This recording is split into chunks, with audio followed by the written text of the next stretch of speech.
Assalamualaikum warahmatullahi wabarakatuh. Selamat pagi anak-anak kelas 9. Jumpa lagi bersama Pak Guru Kikin Wahyudi. Hari ini kita akan belajar ilmu pengetahuan alam. Sengaja Pak buat nanti ini di link YouTube, khususnya buat anak-anak kelas 9 di CLC FGP Sahabat. Nanti metode kita belajar mungkin ada melalui Zoom, dan yang tidak dapat mengikuti Zoom akan melihat di link YouTube ini Pak kirim. Baik anak-anak, kita memasuki di bab 6, kemagnetan dan pemanfaatannya. Pemanfaatan medan magnet pada migrasi hewan. Hewan mempunyai perilaku melakukan perpindahan atau migrasi. Biasa itu terjadi saat muncul pergantian musim. Memanfaatkan medan magnet yang ada di bumi. Memanfaatkan medan magnet bumi untuk mempertahankan kelangsungan hidupnya. Medan magnet bumi adalah daerah di sekitar bumi yang masih dipengaruhi oleh gaya tarik bumi. Medan magnet akan mempengaruhi kehidupan makhluk bumi, salah satunya hewan. Nah, inilah pemanfaatan medan magnet pada migrasi hewan. Selanjutnya, masih pemanfaatan medan magnet pada migrasi hewan. Kita nampak di gambar ini.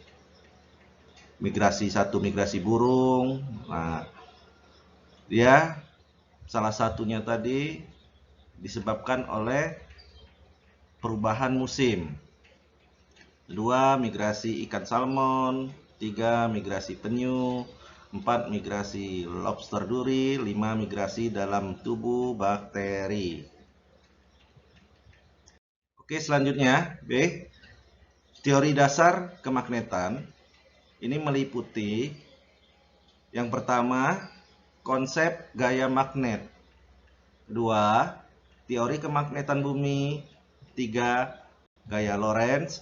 4, induksi elektromagnetik. Nah, di sini ada sifat magnet bahan. Ada 3. Yang pertama itu yaitu bahan ferromagnetik, yaitu benda-benda atau bahan-bahan yang sangat mudah dipengaruhi oleh magnet dan dibuat magnet. Nah, ini sangat mudah ya, bahan ferromagnetik ini.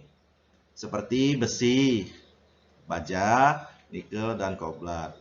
Baja kobalt, baja nikel, aluminium, nikel kobalt, alniko, besi nikel, permalloy, dan besi nikel kobalt atau perminfar. Nikel itu apa sih? Nah, nikel itu nanti bentuknya itu seperti dia baja putih ya, seperti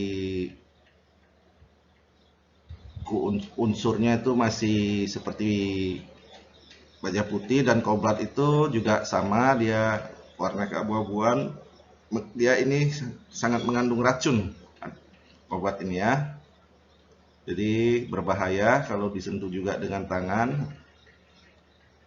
Kedua, bahan paramagnetik. Bahan paramagnetik dapat dipengaruhi oleh magnet, tetapi tidak dapat dibuat menjadi magnet buatan. Nah, dia agak sedikit lemah, memang masih bisa dia ditarik oleh magnet, tetapi tidak kuat ya. Seperti mangan, platina, aluminium, magnesium, timah atau tin, oksigen, dan udara. Nah, yang ketiga, bahan diamagnetik, benda-benda atau bahan-bahan yang sukar sekali dipengaruhi oleh magnet. Artinya dia tidak bisa ditarik oleh magnet. Apabila benda dimagnetik diletakkan di udara atau di ruang hampa udara, bahan dimagnetik akan ditolak oleh magnet meskipun dengan ukuran sangat kecil, ya. Contoh seperti bismut, antimon, seng murni, raksa, timbal, perak, emas, air fosfor, dan lain-lain ya.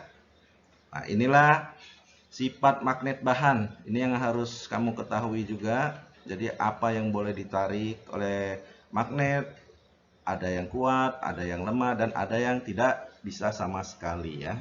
Nanti Pak bagi tugas, mungkin kalian ada nanti untuk di berikutnya.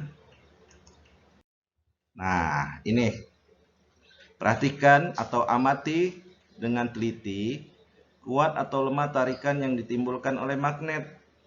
Nah, di sini ada nama benda seperti pensil, pulpen, mistar, plastik, paku besi, sendok aluminium, timah, emas. Nah, dia ditarik, misalkan pensil tadi ditarik atau ditolak, kuat atau lemah. Nah, itu kamu harus tahu dari tiga bahan magnet tadi, tiga sifat magnet tadi ya. Pulpen, mistar plastik. Nah, ini nanti boleh kalian cari, boleh kalian isi ya. Oke, kita selanjutnya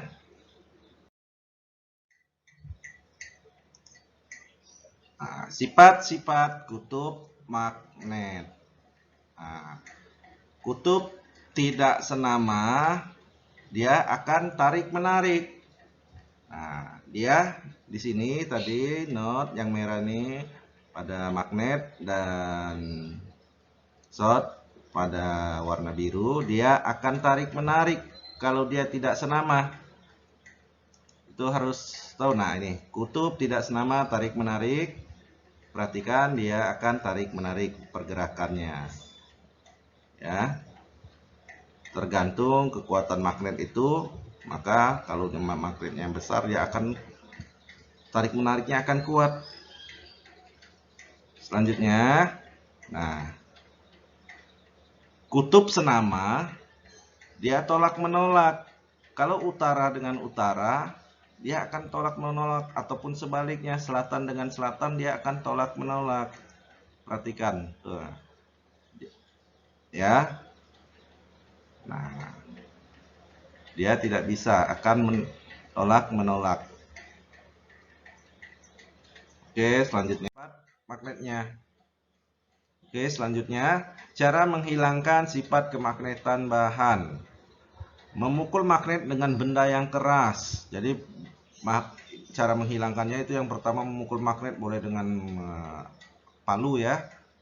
Nah, dipukul maka sifatnya akan hilang kemagnetan bahannya ya.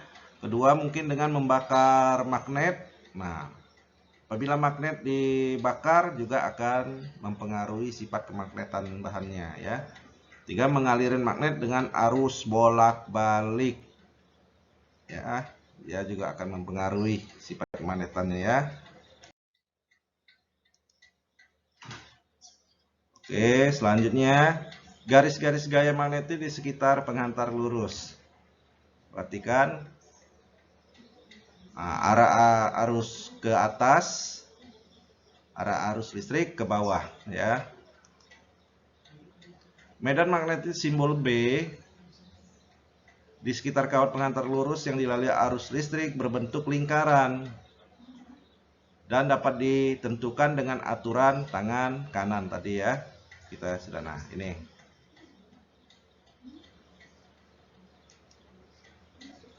arah ibu jari sama dengan tadi arah arus listrik atau simbol I ya. Arah keempat jari sama dengan arah medan magnetik atau B, itu biasa disebut Tesla ya kalau kita ya, nanti ada di hitung-hitungannya. Baik anak-anak, selanjutnya perhatikan gambarnya.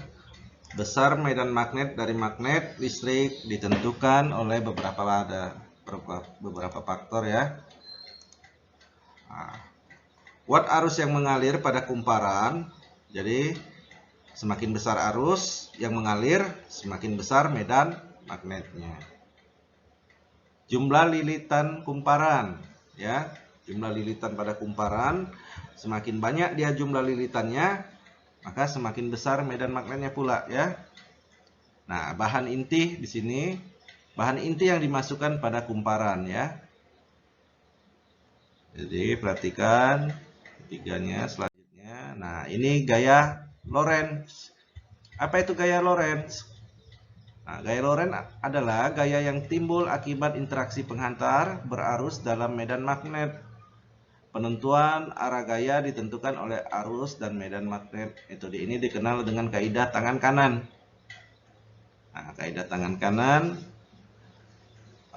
ibu jari dilambangkan dengan kuat arus listrik I, huruf I. Terus jari telunjuk itu dibaca Tesla ya, tapi disimbolkan dengan huruf B. Terus jari tengah itu adalah gaya Lorentz-nya atau disimbolkan dengan F. Jadi kalau dirumuskan F sama dengan B kali I kali L ya. Nah, jadi keterangannya F itu gaya Lorentz, satuannya Newton, B itu kuat medan atau dibaca Tesla ya. Itu kuat arus listrik, satuannya ampere, L panjang kawat pengantar, satuannya meter. Nah, selanjutnya ini ada contoh soal, perhatikan ya. Kawat sepanjang 15 cm yang dialiri arus listrik berada dalam medan magnet sebesar 40 T ya. Kawat mengalami gaya Lorentz sebesar 8 N atau 8 Newton. Berapa besar muatan elektron yang mengalir selama 10 second? Nah, jadi caranya kita buat dulu diketahuinya apa saja yang kita ketahui. L-nya, L ini berarti 15 cm, kawat sepanjang 15 cm. Dirubah menjadi meter berarti 0,15 meter. Terus B-nya berapa? 40 Tesla ya. Nah, 40 Tesla yaitu arus listrik yang berada dalam medan magnet 40 Tesla. Nah, gaya Lorentz-nya berapa? 8 Newton. Nah, T ini apa? Waktu ya. Waktu yang mengalir berarti selama 10 second. Berarti yang ditanya muatan elektronnya. Nah, berapa muatan elektronnya? Yaitu Q kecil ya. Jadi jawab rumusnya tadi F sama dengan B kali kali I dan kali L ya. Jadi untuk mengetahuinya, mencari muatan elektron, kita harus mengetahui I-nya dulu. Jadi I sama dengan F dibagi B kali L ya. Masukin angkanya 8 dibagi 40 dikali 0,15 ampere sama dengan 1,33 ampere. Nah, jadi rumus muatan elektronnya Q sama dengan I dikali waktu. Waktu tadi berapa? 10 di sini. Jadi hasilnya ini I-nya tadi sudah kita ketahui, cari dengan rumus F sama dengan BI kali R tadi yaitu 1,33 ampere. Itu kita sudah dapat I-nya ini. Jadi dikali T. Jadi masukkan 1,33 ampere dikali 10 second berarti sama dengan 13,3 C ya. Jadi besar muatan elektron 13,3 C ya. Harap mudah dipahamin ya.